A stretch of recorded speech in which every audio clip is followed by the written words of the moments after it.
जी, आप देख रहे हैं मेरा यूट्यूब चैनल और आपसे रिक्वेस्ट है कि इसको सब्सक्राइब भी करें और लाइक भी करें और जो वीडियो के नीचे कमेंट्स हैं वो आप ज़रूर किया करें। आपके जो कमेंट्स होते हैं उनसे हम हमारे जो पैगामात आप तक पहुँचने होते हैं, उनमें हम बेहतरी से बेहतरी ला सकते हैं। इसलिए आप ज़रूर कमेंट जो है वो किया करें। आज हम बात कर रहे हैं नवाज़ शरीफ साहब के हवाले से।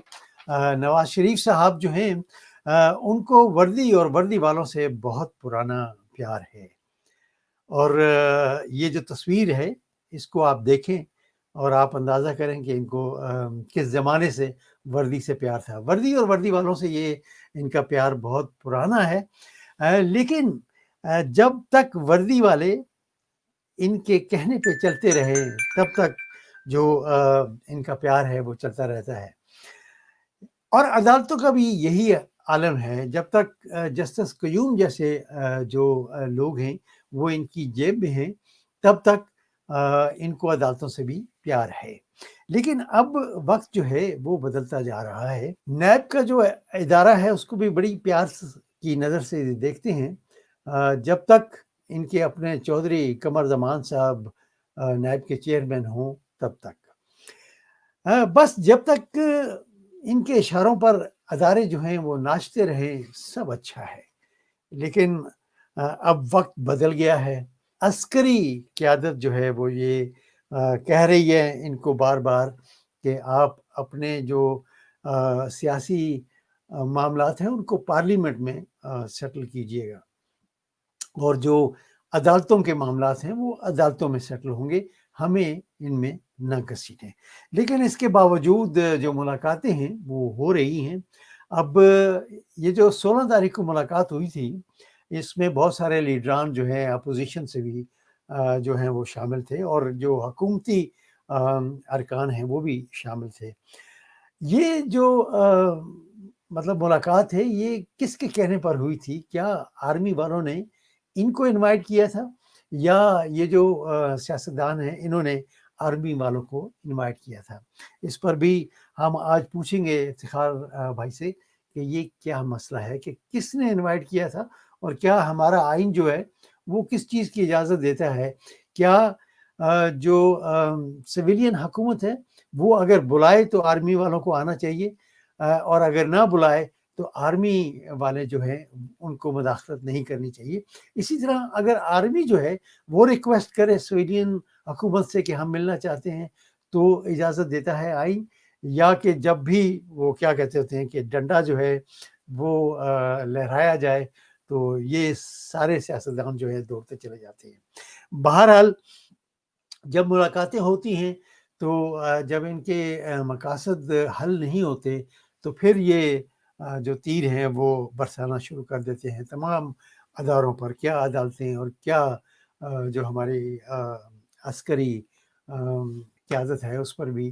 बहरहाल इस पे हम बात करेंगे और एक और जो ख़बर है वो ये है कि जनाब मौलाना फज़ल रहमान साहब जो हैं वो भी मुलाकातें करते रहे हैं। उनकी तो आदत है वो कभी अमेरिकन जो एम्बेसडर होता है उससे मिलते हैं और क्या-क्या रिक्वेस्ट करते हैं और कभी अस्करी जो क़यादत है उनसे मिलते हैं। इस पर हम बात करेंगे लेकिन आज नवाज़ शरीफ साहब ने 2 ट्वीट भी किए हैं, उस पर भी हम बात करेंगे इफ्तिख़ार भाई से और उन्होंने कहा है कि अब जमात जो है उसकी इजाज़त के बगैर जो क़यादत है उसकी इजाज़त के बगैर कोई भी अस्करी क़यादत से मुलाकात नहीं होगी। अब चलते हैं इफ्तिख़ार भाई की तरफ। जी, इफ्तिख़ार भाई अस्सलाम वालेकुम। वालेकुम अस्सलाम। क्या हाल-चाल है? खैरियत से हैं आप? जी, जी, अल्लाह का शुक्र है। अच्छा इफ्तिख़ार भाई स्टार्टिंग में मैंने कुछ थोड़ा बहुत कहा है कि इनको कैसे वर्दी वालों के साथ लगाव है और वर्दी के साथ लगाव है। ये जी, कुछ जी। तस्वीरें जो हैं ये भी मैं शो कर रहा हूँ। बहुत पुरानी तस्वीरें जी, हैं जी। लेकिन इनके पीछे बहुत बड़ी कहानियाँ हैं। अ, इसके अच्छा, बाद मैं अच्छा। आपसे ये सवाल करना चाहता हूँ कि मेरे एक दोस्त हैं जी, उन्होंने जी। मुझे फ़ोन किया कि आप इफ्तिख़ार भाई से ये ज़रूर पूछिएगा कि क्या हमारा आइन जी। इस बात की इजाज़त देता है कि बगैर बुलाए आर्मी वाले जो हैं वो सियासतदानों के पास जाएं या सियासतदान बगैर बुलाए आर्मी वालों के पास जाएं, क्योंकि ये जो मुलाकात 16 तारीख को हुई थी, इसके बारे में वो कहते हैं कि जी आर्मी वालों ने नहीं, इन्होंने सियासतदानों ने बुलाया था। आप इसके बारे में क्या कहते हैं? जी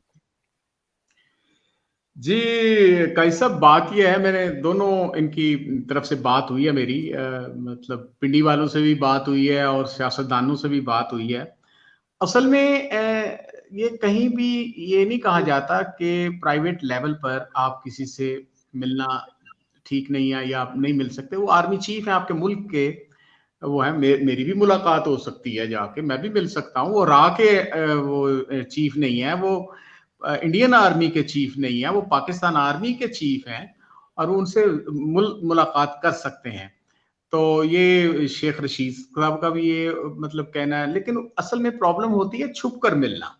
तो छुप सही है। कर ऐसे मिलने की क्या ऐसी वजूहत होती हैं कि आप उनसे मुलाकात कर रहे हैं कि आप जो अभी रिसेंटली जो मीटिंग हुई है, वो एक तरह की, वो जब उनको प्रोब किया गया रावलपिंडी से जब बातचीत के दौरान, तो वो यही समझ में लगी कि ये सियासतदान मसलसल उनको टाइम के लिए राब्ते कर रहे थे। उनके प्राइवेट सेक्रेटरीज होते हैं, जो मिलिट्री सेक्रेटरी होता है, आर्मी चीफ का जो ऑफिस होता है वो इटसेल्फ एक इंस्टीट्यूशन होता है।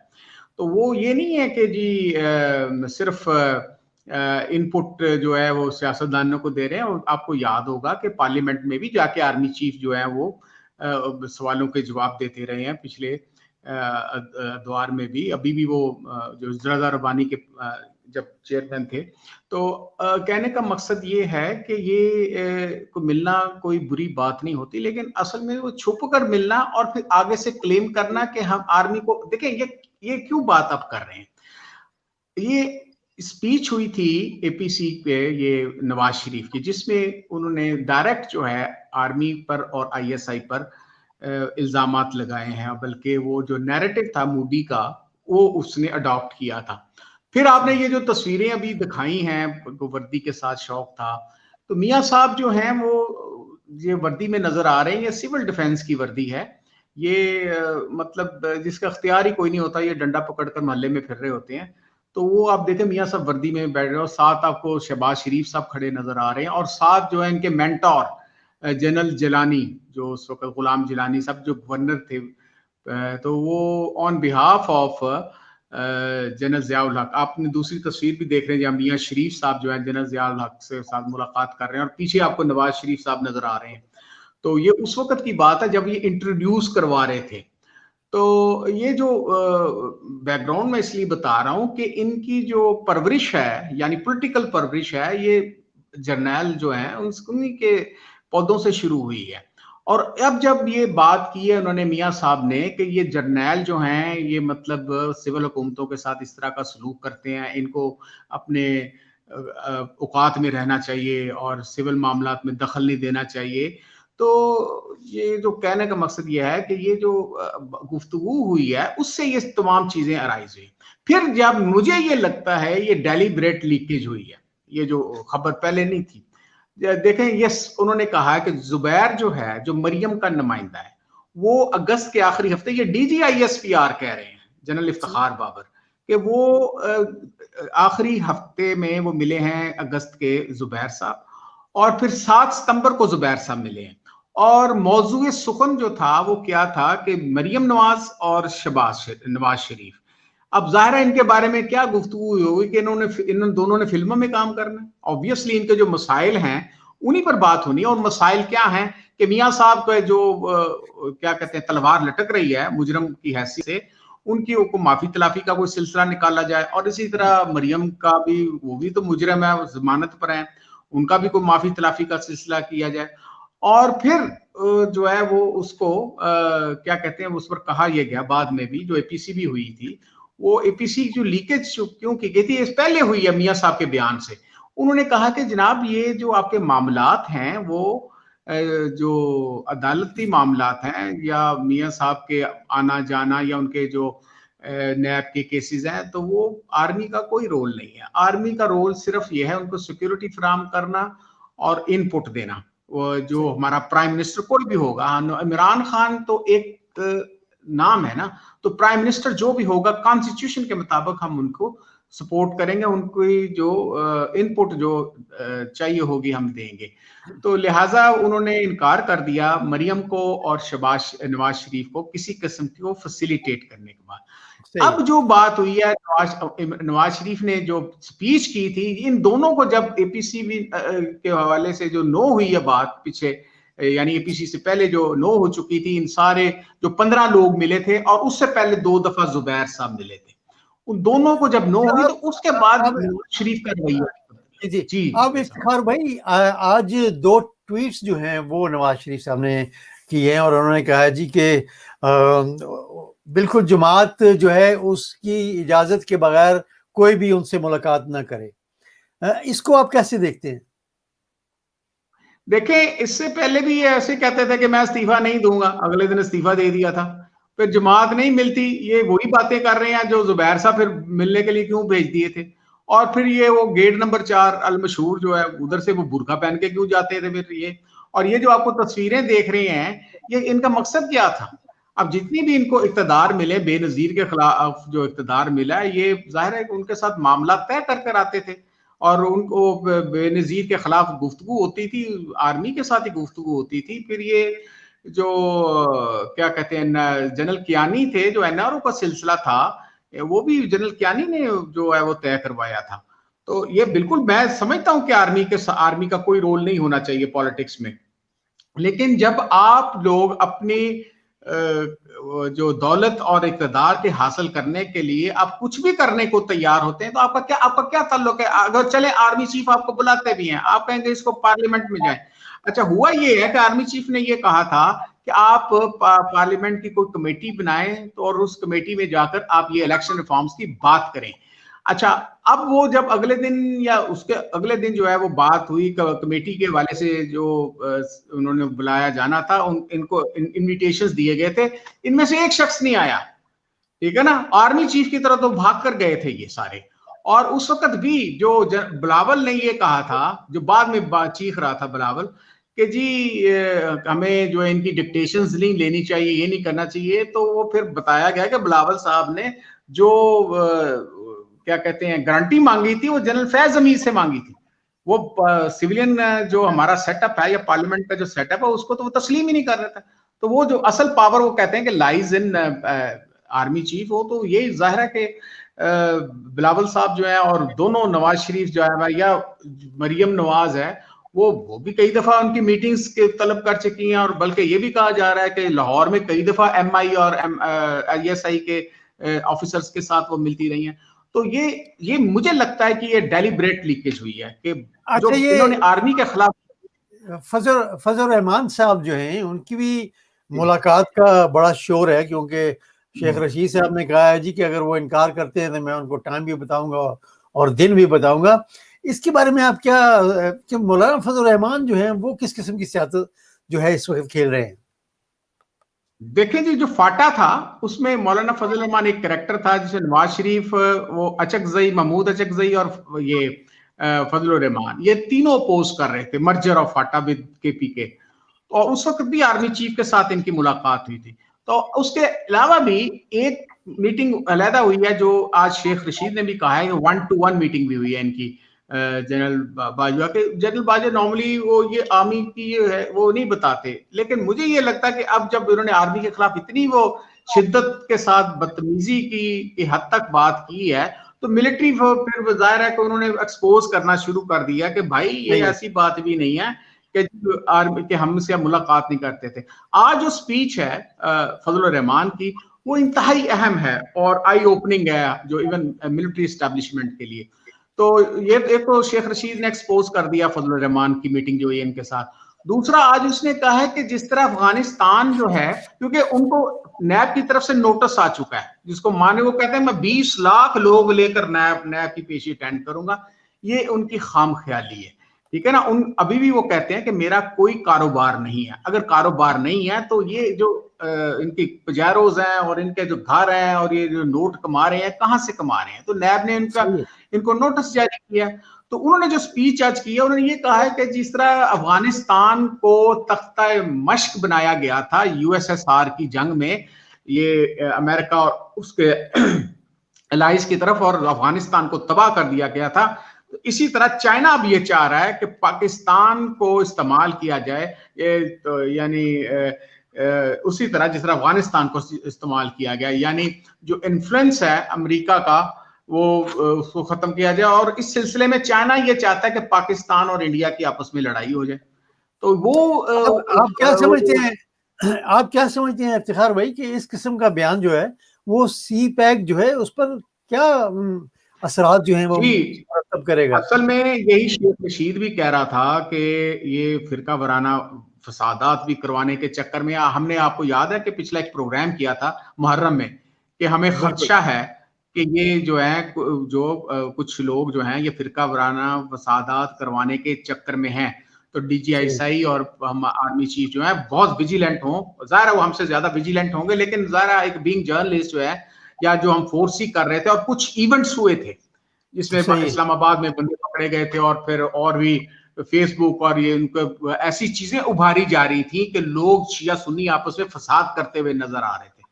तो उसको फिर उन्होंने कुछ वेबसाइट्स भी ब्लॉक की हैं पीटीए ने, और ये तो मौलाना फजल रहमान का रवैया ये कि उनको बुला लिया अब इसने क्या कहते हैं नैब ने, आज वो 20 लाख लोगों में लेके जाना चाहते हैं और ज़ाहिर को फेस नहीं करना चाहते। अब उनको ये समझ लग गई है कि वो पाकिस्तान और इंडिया की लड़ाई चाइना करवाना चाह रहा है, तो ज़ाहिर है ये सी पैक के खिलाफ एक बहुत बड़ी एक साजिश है जो वो चाह रहा है कि मतलब पाकिस्तान का ये मामला हल ना हो। और आपको याद होगा ये वही मौलाना फजल रहमान है, ये जब अमेरिकन के उधर डिप्लोमेट से मिले थे उधर अमेरिका के, क्या आप हुक्म करें, वो लीक्स हुई थी ना, आपको याद है क्या वो लीक्स हुई थी, उसमें कहा था कि जनाब हाजिर हैं हम बंदे हैं आपके, आप जो हुक्म करें करेंगे, लेकिन हमें खिदमत का मौका दें। तो उस पर अभी वे बोलता नहीं है। अब जब उनसे क्वेश्चन हमने किया था कि भाईजान, उन्होंने कहा जी आप हमारे खिलाफ कुछ साजिश कर रहे हैं और पीछे से कोई एजेंडा लेकर आ रहे हैं, सवाल का जवाब नहीं दिया। जी सही। इफ्तिखार भाई एक आखिरी सवाल के, क्या नवाज शरीफ साहब इल्ताफ हुसैन की मतलब के डगर पे चल पड़े हैं कि यहाँ लंदन में बैठ के वो अब सियासत करना चाहते हैं? क्योंकि मैं समझता हूं कि जो नाअहल हो जाए सियासतदान या मुल्क से भाग जाए, उसको मीडिया पर इस किस्म की तकरीर जो है वो नहीं करनी देनी चाहिए। देखें, मुझे ये लगता है ये सिर्फ नवाज शरीफ नहीं बोल रहा, इनके पीछे इंटरनेशनल एस्टेब्लिशमेंट है, वो बात कर रही है और उनकी पूरी आशीर्वाद है। और अगरचे ये अल्ताफ हुसैन जैसा क्रुक नहीं है, इतना वो तेज नहीं है बाय माइंड, जो है वो शहबाज शरीफ ज्यादा तेज है, लेकिन अब जाहिर है कि वहां पे जो ग्राउंड बनाई जा रही है, आप क्योंकि लंदन में बैठे हुए हैं, आपको पता है कि जब किसी को पॉलिटिकल अजाइलम लेनी होती है तो वो आपको पॉलिटिकली एक्सपोज पर्सन और उस पर जो जुल्म ढाए जा रहे होते हैं, इस तरह की बातें वो करेंगे। पाकिस्तान ने मेरे साथ ये किया। और दूसरा, मुझे जो बरतानिया की इंटेलिजेंस एजेंसीज हैं वो जाहिर है अल्ताफ हुसैन को उन्होंने पाला है, अब अल्ताफ हुसैन उनके लिए तकरीबन मर चुका है, ठीक है ना। अब वो एक क्या कहते हैं, ऐसा घोड़ा होता है जिसको आखिर में गोली मार दी जाती है, दौड़ का घोड़ा नहीं रहता, अब ये उसकी जगह रिप्लेस करना चाह रहे हैं। तो अब जाहिर है कि आपको हटा एक बंदा बैठा नजर आ रहा है, वहां से स्पीचेस करता हुआ आपको नजर आएगा, वो बिल्कुल उसी तरह जो अल्ताफ हुसैन जो है जो रोल होता था, अब वो लेगा अनटिल अनलेस इस पर वो स्पीचेस पर पाबंदी नहीं लगती। हाँ, एक और चीज, वो प्रॉब्लम उसको ये है कि मरियम नवाज उसको फोन करती है कि भाई मुझे भी यहां से निकालो।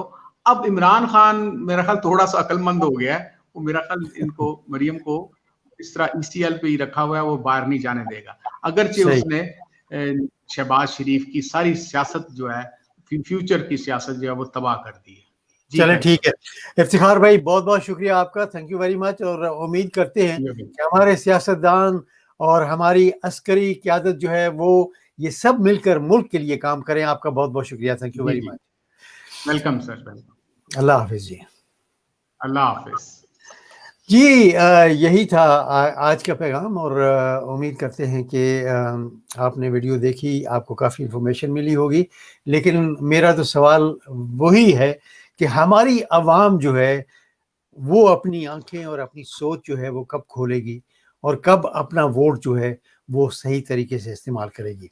अगले प्रोग्राम तक मुझे इजाज़त दीजिएगा। अल्लाह हाफ़िज़।